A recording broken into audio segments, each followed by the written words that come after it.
목사는 말씀을 준비하고 전할 때 어느 정도 수준으로 전해야 될까 고민을 많이 합니다.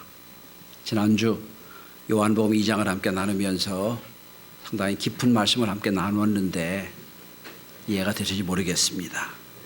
오늘도 사마리아 여인을 만나는 아주 간단한 사건입니다. 그러나 저는 이 본문을 가지고 조금 더 깊게 말씀을 함께 나누고자 합니다.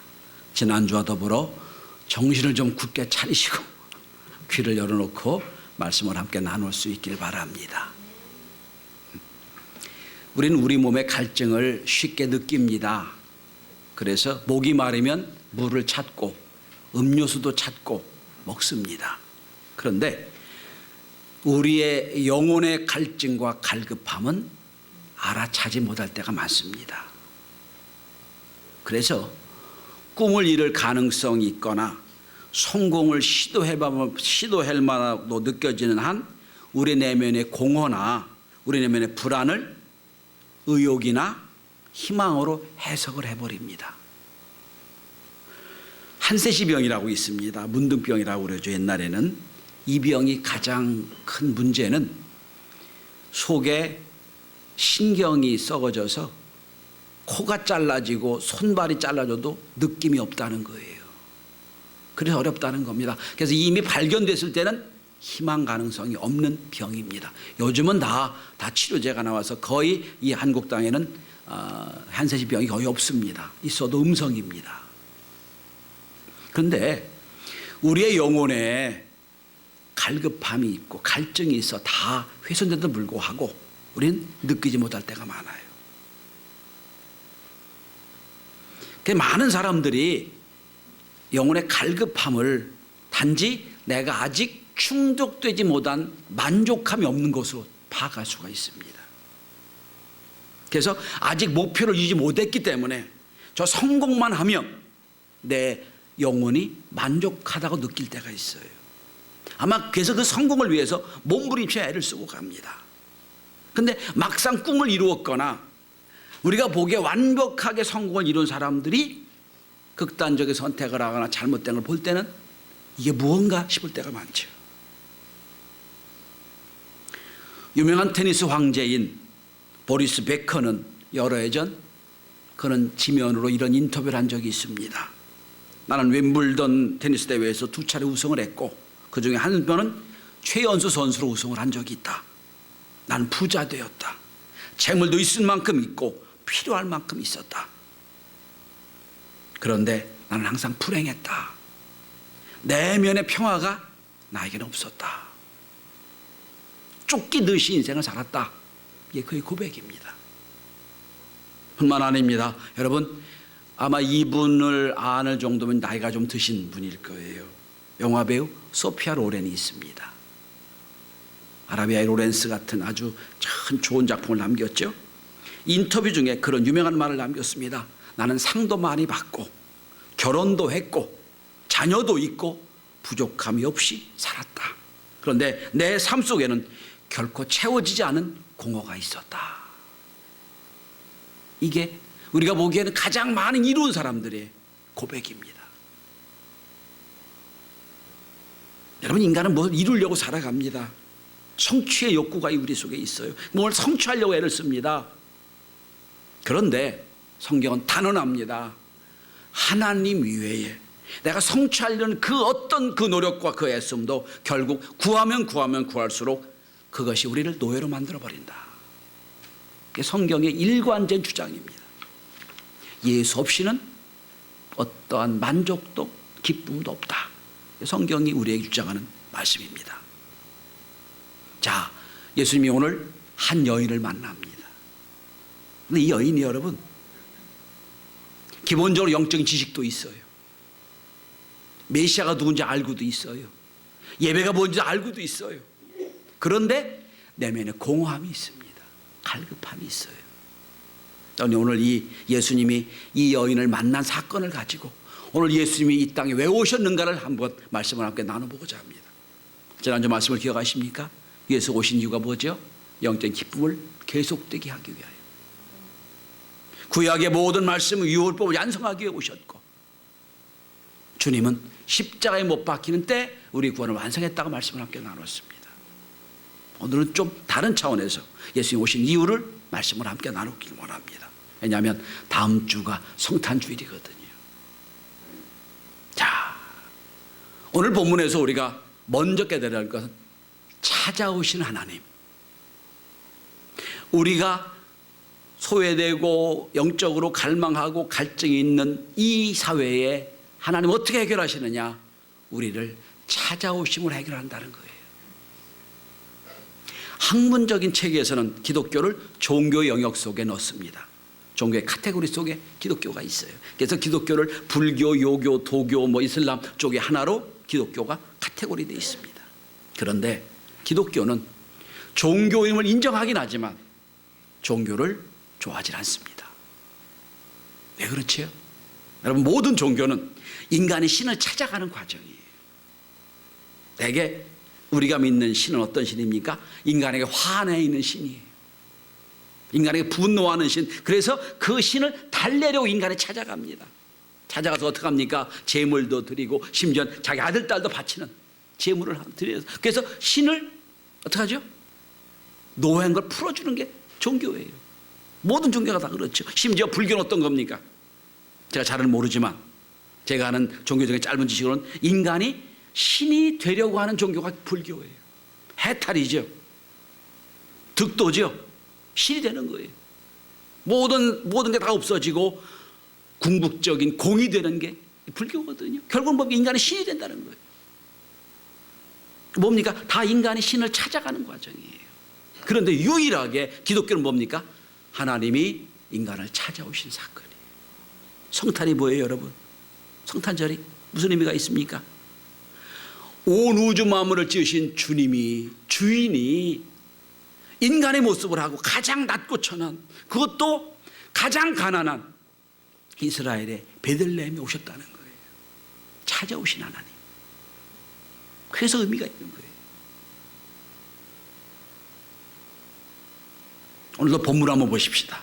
본문은 그 예수님, 인간의 입고 오신 하나님, 인간의 옷을 입고 오신 하나님이 의도적으로 한 년을 찾아오십니다. 여러분, 본문을 한번 4절을 보시기 바랍니다.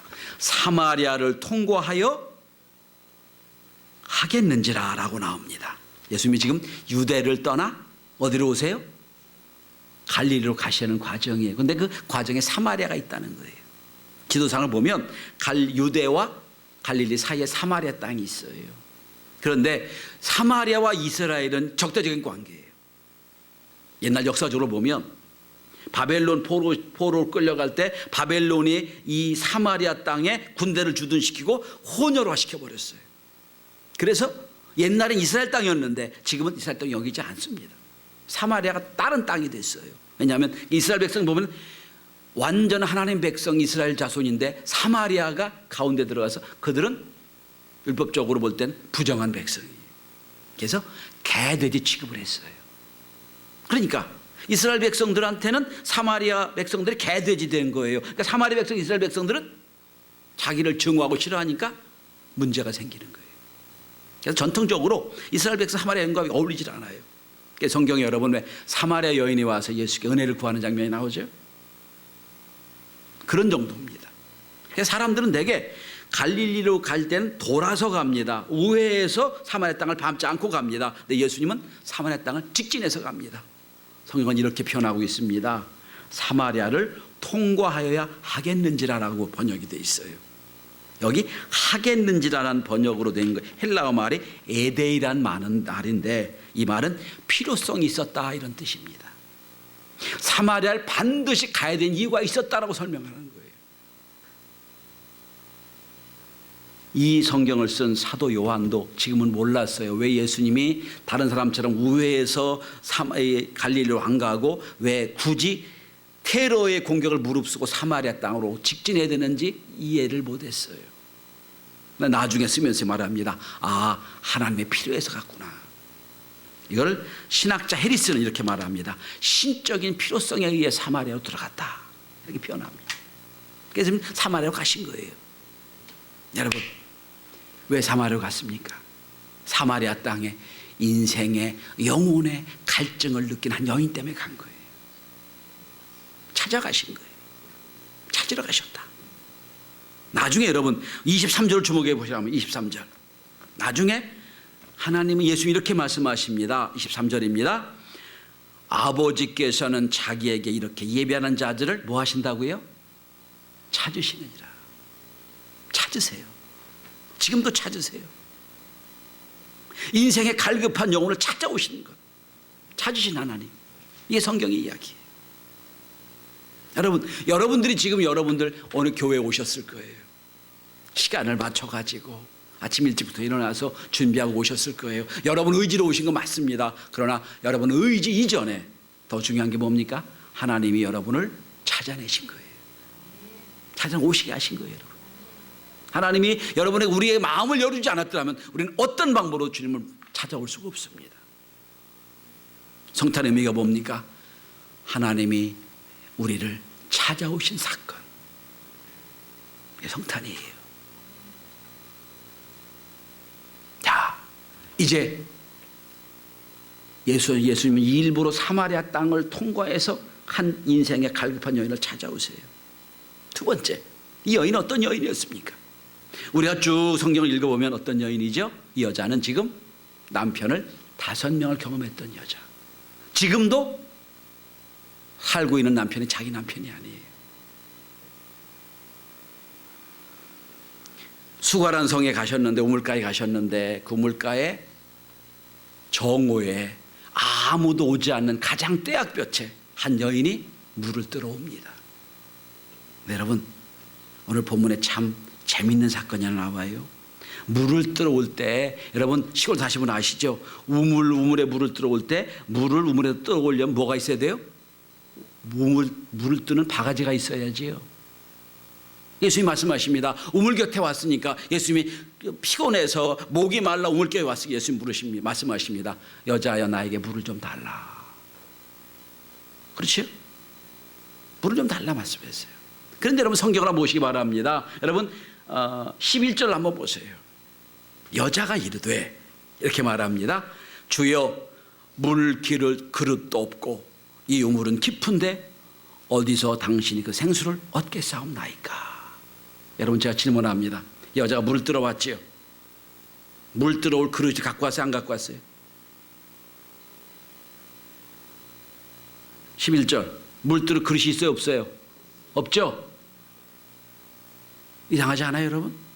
여러분 아무도 오지 않는 떼약볕에 중동에 여러분 11시에서 2시까지는 아무 일도 안 해요. 너무 뜨거우니까. 아무도 오지 않는데 물길로 왔어요. 물길로 왔는데 물 뜰 그릇이 없어요. 이 여자가 왜 물길로 온 거예요, 여러분? 아니 물길로 왔어요 지금. 예수님 말씀하십니다. 물 좀 달라. 이 여자가 얘기하는, 아니 물길을 그릇도 없는데 어떻게 물을 떠줍니까? 전 여기서 이 여자의 인생의 갈급함을 봅니다. 여러분의 그런 데 있지요. 어떻게 할 수가 없어. 이 문제 때문에 어떻게 답답해서 견딜 수가 없어. 어떻게 합니까? 뛰어나오죠. 그런 거 못 경험하셨어요? 답답해가지고 어떻게 이 자리에 있을 수가 없어 지금 내가. 뛰어나올 수밖에 없어. 뛰어나온 거예요 지금. 너무너무 인생이 갈급합니다. 남편하고 사는데 저 남편도 내 편이 아니야. 원래 남편은 내 편이 아니에요. 남의 편이 남편이지. 그죠? 살아요. 근데 어떻게 내가 여기서 살 방법이 없어. 그러니까 어떻게 합니까? 아무도 오지 않는데 물길로 간다고 뛰쳐나오는 거예요. 근데 물들 그릇도 없이 나왔어요. 이게 이 여자가 갖고 있는 인생의 갈급함이에요. 주님 그걸 아시는 거예요. 나에게 물을 좀 달라.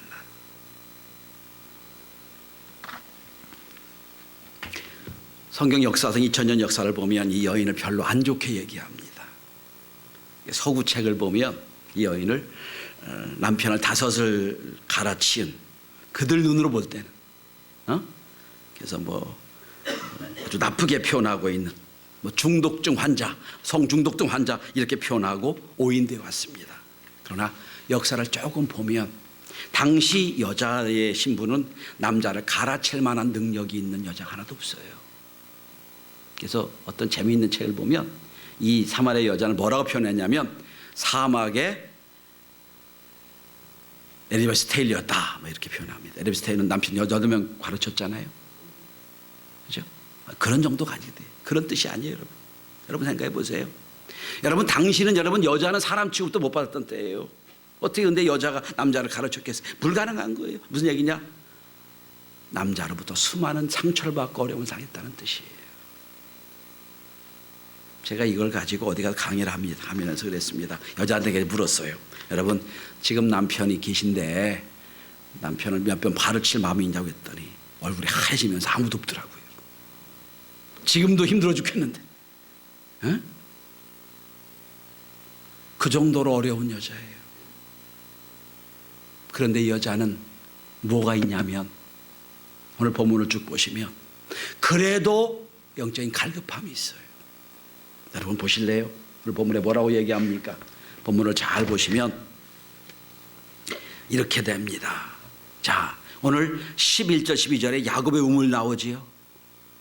역사인식도 있어요. 이 야곱의 우물인데 여기서 야곱이 우리 물을 줬는데 당신은 무슨 물을 주십니까? 묻지요. 그 다음에 쭉 내려가 보시면 여러분 12, 19절에 선지자입니다라고 고백하지요. 또 내려가 봅니다. 21절에 보면 예배를 얘기합니다. 이 여자가 많이 알고 있어요. 지금 다른 무슨 얘기입니까? 자기 인생의 갈급함 때문에 수많은 걸 찾았다는 거예요. 예배도 알고 선지자도 알고 메시아 올 줄도 알고 있어요. 쭉 얘기를 들어보면 나름대로 이 여자는 인생의 갈급함을 해결하려고 노력했다는 걸 볼 수 있는 거예요. 그런데도 해결 못하고 있지요. 예수님이 말씀하십니다. 물을 좀 달라. 여러분 깜짝 놀라 이 여자가. 아니 가만히 보니까 옷 입은 걸 보니까 유대인이요, 또 제자들이 있는 걸 보니까 괜찮은 분 같은데 어떻게 신분을 무시하고 종족을 무시하고 나 같은 여자, 사람들이 사마리아 사람들은 다 개돼지 취급하는데 나 같은 여자한테 물 달라고 하느냐. 깜짝 놀라요. 그게 오늘 본문에 나오잖아요. 9절에 보면 나오지요. 예수님 말씀하십니다. 만일 내게 물을 좀 달라는 이가 누구인 줄 알았더라면 내가 그에게 구했을 것이다. 내가 지금 너한테 얘기하지만 사실은 알았더라면 네가 나한테 구했을 것이다. 그리고 그가 뭘 주셨을 것이다? 생수를 주셨을 것이다. 너는 지금 이 물을 먹고 또 목마르겠지만 난 생수를 주셨을 것이다 말씀합니다. 그래서 13절입니다. 이 물을 마시는 자마다 다 목마르려니와 내가 주는 물을 마시는 자는 영원히 목마르지 아니하리니. 생수 주셨다는 말씀이에요. 생수가 뭐로 표현됩니까? 여러분 14절 우리 함께 같이 봉독합시다. 시작. 내가 주는 물을 마시는 자는 영원히 목마르지 아니하리니 내가 주는 물은 그 속에서 영생을 솟아나는 샘물이 되리라. 영생이 뭐예요? 샘물로 연결돼요. 영원한 샘물, 영생으로 표현돼요. 샘물을 주리라 말씀하시는 거예요. 자, 여자가 얘기합니다. 그 물을 나에게 주십시오. 나에게 주십시오. 마음이 열린 거예요. 이제는 사마리아 여인과 유대 사람이 아니에요. 마음이 열리고 여기까지 가면 예수님 그 물 나에게 주십시오. 그랬더니 예수님이 툭 어깨를 건드린 것처럼 이 여자의 약점을 건드립니다. 그게 뭡니까? 16절에 내 남편을 불러오라. 좀 이상해요 여러분. 아니 지금 물 달라고 해놓고 왜 남편 얘기가 갑자기 나와요? 이상하잖아요 여러분. 아니, 물하고 남편하고 전혀 관계없는 얘기예요. 근데 남편을 불러와라 그러죠. 왜 그렇죠? 여러분 이 여자가 갖고 있는 가장 핸디캡이에요. 가장 큰 문제예요. 가장 큰 어려움이에요. 남편을 불러와라.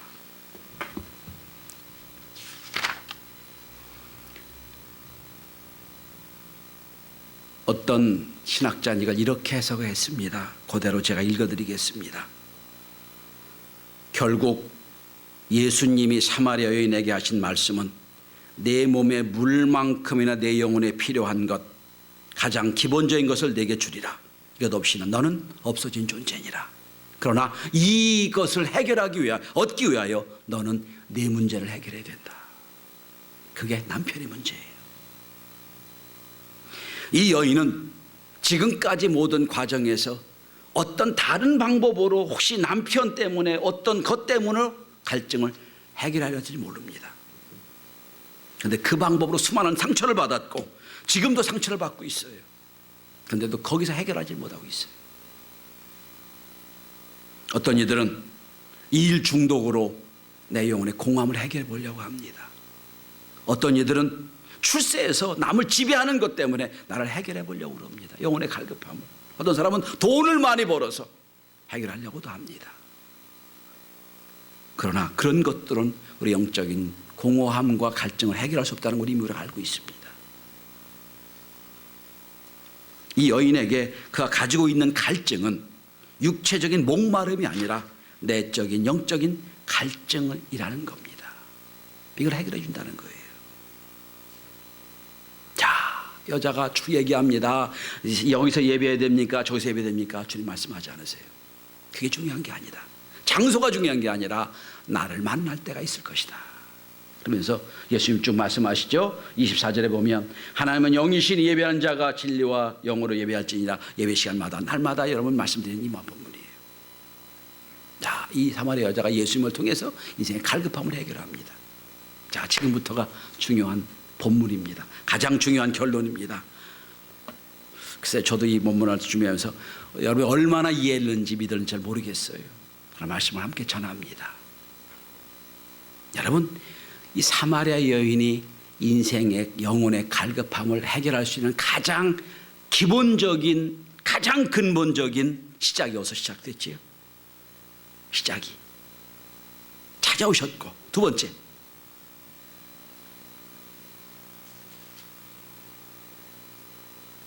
6절에 보시면 예수님이 목이 마르셨기 때문이에요. 피곤해서 우물가에 물을 구하셨기 때문이에요.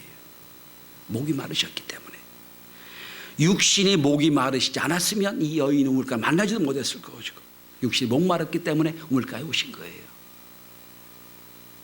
여러분, 왜 예수님이 목 마르셨을까요? 피곤해서요? 아니에요. 천지를 지으신 하나님, 성자 하나님이 영광을 버리고 피곤해서 목마를 수밖에 없는 이유는 그가 연약한 모습으로 이 땅에 오셨기 때문이에요. 우리가 똑같이 갈급함을 느꼈기 때문에 그가 여인의 생수를 주시려고 우물가에 오신 거예요. 그래서 예수님이 목마르다고 하신 거예요. 그런데 여러분, 성도 여러분, 깊이 생각해 보십시오. 예수님이 목마르다고 하신 것은 오늘 본문만이 아닙니다. 언젠가 또 한 번 예수님이 목마르다고 하신 적이 있어요. 언제죠? 십자가에서. 내가 목마르다 하셨어요. 내가 목마르다. 이 본문이 참 중요해요. 내가 목마르다. 왜 목마르셨을까요? 물론 십자가에서 물과 피를 쏟으시면서 이 육신이 칼급해서 목마르셨어요. 그러나 영적인 해석은 다릅니다. 천지의 주이신 하나님과의 관계가 끊어졌어요. 십자가 저주를 받은 겁니다. 저주받았기 때문에 예수님 목마르신 거예요. 주님 말씀해, 내가 목마르다. 생수의 근원이신 하나님과 단절되었기 때문에 목이 마를 수밖에 없어요. 내가 목마르다. 그러나 이 목마름은 다른 방법으로 해결할 방법이 없어요. 주님과의 관계가 다시 이어져야 영혼의 목마름이 해결되는 거예요. 목마르신 주님이 우물가에 오셔서 이 목마른 여자를 만납니다. 그런데 이미 그분은 목마름을 경험하신 거예요. 내가 목마르다. 그분이 예수님이 맛보신 영원한 갈증이 고통과 죽음을 불러왔고 탈수로 인한 죄악의 사망이 결국 우리를 구원하게 된 겁니다. 저는 예수님이 목마르다는 이 사건을 가지고 십자가의 사건을 연결합니다. 십자가에서 목마르다고 하셨어요. 목마름을 경험하셨기에 우리의 영적인 공허함과 목마름을 아시는 거예요. 그분이 우리에게 말씀하십니다. 오늘 본문을 다시 한번 14절 한번 보시기 바랍니다. 내가 주는 물을 마시는 자는 영원히 목마르지 아니하리니. 왜 그렇죠?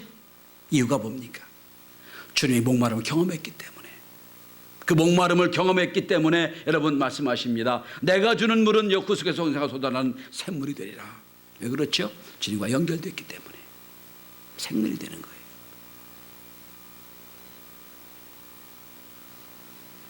예수 그리스도가 십자가에서 우주적인 갈증을 경험하셨기에 여러분과 저의 영적인 갈증을 해결할 수 있으신 겁니다. 왜 그렇죠? 부활하셔서 주님과 하나가 되셨고 이제 생수의 근원을 우리에게 주신 거예요.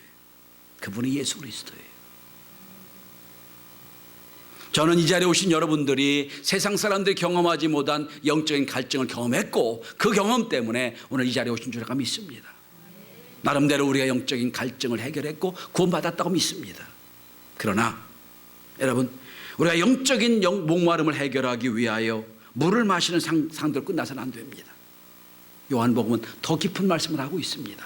여러분, 요한복음 10장 10절 한번 보시기 바랍니다. 이 사마리아 여인의 목마름을 가지고 영적인 목마름을 연결되었고 나중에 요한복음 10장에서는 예수님은 더 위대한 말씀을 하세요.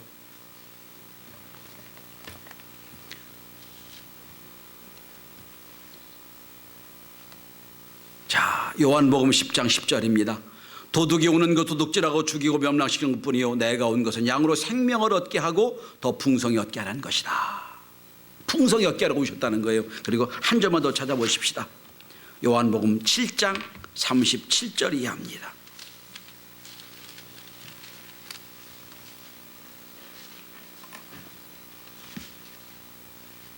30절 38절 우리 다 같이 함께 크게 한번 봉독해 보십시다. 그리고 여러분에게 이 믿음이 주어지길 바랍니다. 시작. 명절 끝날 곧 큰 날이 예수께서 서서 외쳐 이르시되 누구든지 목마르거든 내게로 와서 마시라. 나를 믿는 자는 성경 이름과 같이 그 배에서 생수의 강이 흘러나오리라. 아멘.